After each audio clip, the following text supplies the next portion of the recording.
Subir and Aditya played against each other in round 7. Subir was on 6, Aditya was on 5.5. The match had everything that a top board game should have. Like, we could not have a better game played on the top board in the 7th round.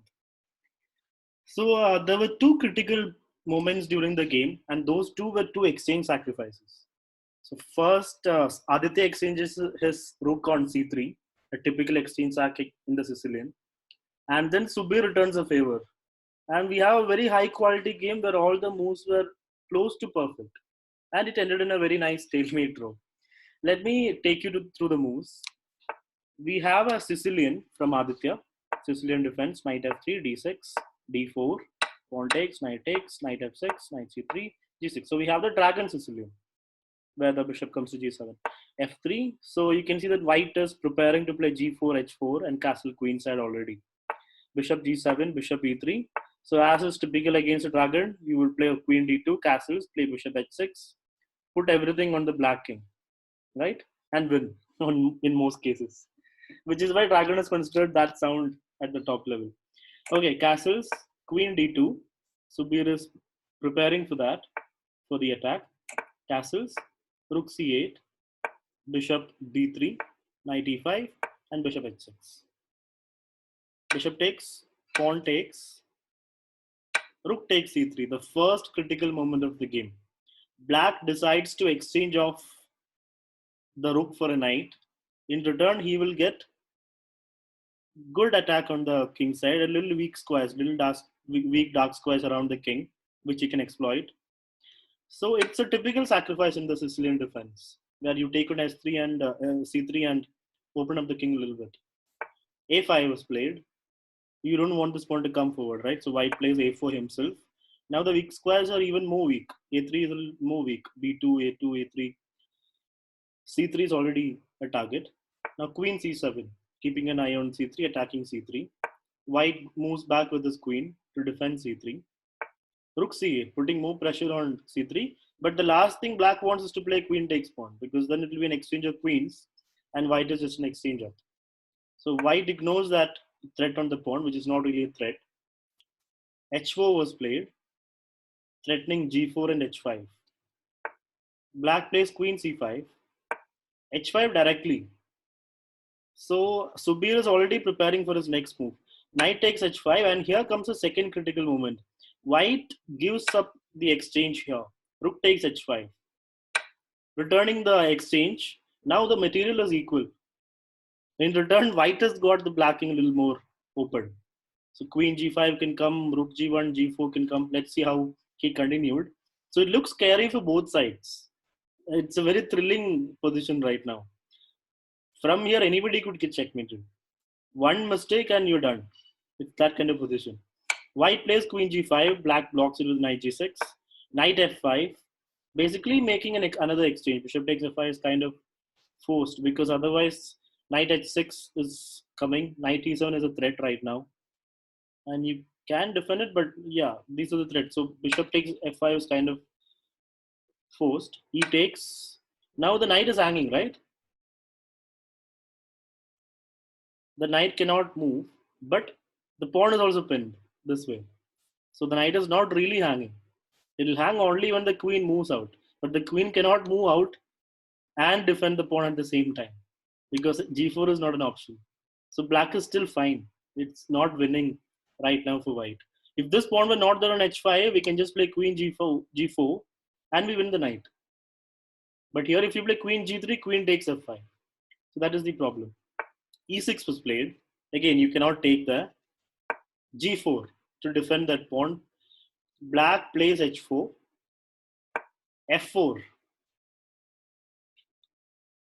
queen e3 check, which is what f4 allowed. Before f4, it was not possible to play queen e3. f4, queen e3, but I'm not too sure what it achieves. Queen e3 check. King just goes to b2. Now, why didn't black take on c3? If black took on c3, so f4 is basically allowing this pawn to be taken like this. After queen takes c3, king a2, black got one pawn back. So what is the situation now? But then you cannot defend the knight anymore, isn't it? Like if I go back with queen c5, oh yeah, then pawn takes knight. That is the issue. So knight will be gone. So even now, isn't the knight gone? Okay. Queen f4 check was played. Okay, that is the defense. That is how Aditya finds. That's how Aditya found a way to defend his knight. Because now queen takes queen, knight will take back. Because I was not able to find another solution for this. Because how do you defend the knight? You cannot go back with the queen because the knight is still taken. This queen is defended now with the pawn. So that is why Subir allowed this pawn to be taken, but black cannot really take it because knight's hanging. Queen f4, white refuses to exchange queens. Queen to h5, pawn takes back, and now the knight moves. So it's still, isn't it equal? Yeah. Now after this, I mean, after all this, Aditya is up by 2 pawns. Black's up by 2 pawns, isn't it? One, two, three, four. Yeah, these 2 pawns are double though, and position is a little uncoordinated. So the 2 pawns would have mattered in a more closed position. Here, both kings are not safe. The engine just think it's equal. Rook g1 check, king h1, rook h1, queen g4, asking for an exchange, basically giving up this pawn. So queen moves back. Now f6 can come. So queen knight f3, defending this pawn. And now threatening queen takes f5. Bishop takes f7. Queen g7. So why didn't black take this pawn? Black took this pawn. Oh, there is bishop e6. That would win for white. So black cannot take the pawn. That's the point of bishop f7. Because before bishop f7, this was a threat. Bishop e6 is not possible. So bishop takes queen g7. Another exchange offer. Because black is up by pawn. He would really want to go to an endgame. And he's also attacking c3. Right? So the only move for white to not allow the exchange of queens and to defend c3 is to play queen e3, which is what Subir plays. Queen takes bishop, queen takes knight. So it's basically queen plus rook and a few pawns. 1 pawn up still for Aditya. Queen f6, rook e1, rook f8, queen h3. So the pieces are just moving here and there, trying for a way to enter the position, trying for a way to infiltrate. But it's very difficult for either side to make any threats. Because if you take one step forward to attack his king, you will get checkmated down here. So you cannot take that step forward in this position. You will see this continue for a few more moves before the simplification happens. Pawn d5, queen e3, rook c8. So again, black pieces come back to some sort of attack. Rook f1, rook e8, rook f4. So I guess white's plan is to play queen h3 and then take this pawn. But black is not going to sit silently. He plays h3 himself. So this is after a lot of thought. Aditya finds a way to keep the game going. Like after his point is after queen h3, black plays d4. And if you can take actually, I mean it's fine. Point is after pawn takes, king will be more open, and there'll be not much attack for white either. So material has now become equal. Pawn takes, queen takes, exchange of queens are now forced. Queen takes e3, king takes. It's a rook endgame. I think this is the best that white could get from the position. A rook endgame with a more advanced pass pawn and a more active king. So I would have taken white in this. If somebody asked me whose position you like, it's white. Although black is an outside pass pawn, it's white's position that's slightly better, but it's still difficult for a win for white. Black just plays rook f8. The pawns are too weak. You can see the pawns are weak. King g7, rook takes pawn, king f6, king d4, and now rook check, king e3, h5.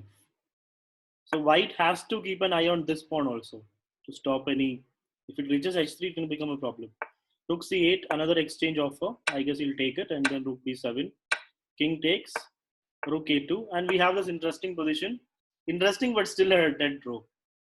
Because white cannot promote the pawn without the help of the king, and the king cannot leave here because he has to keep an eye on the pawn.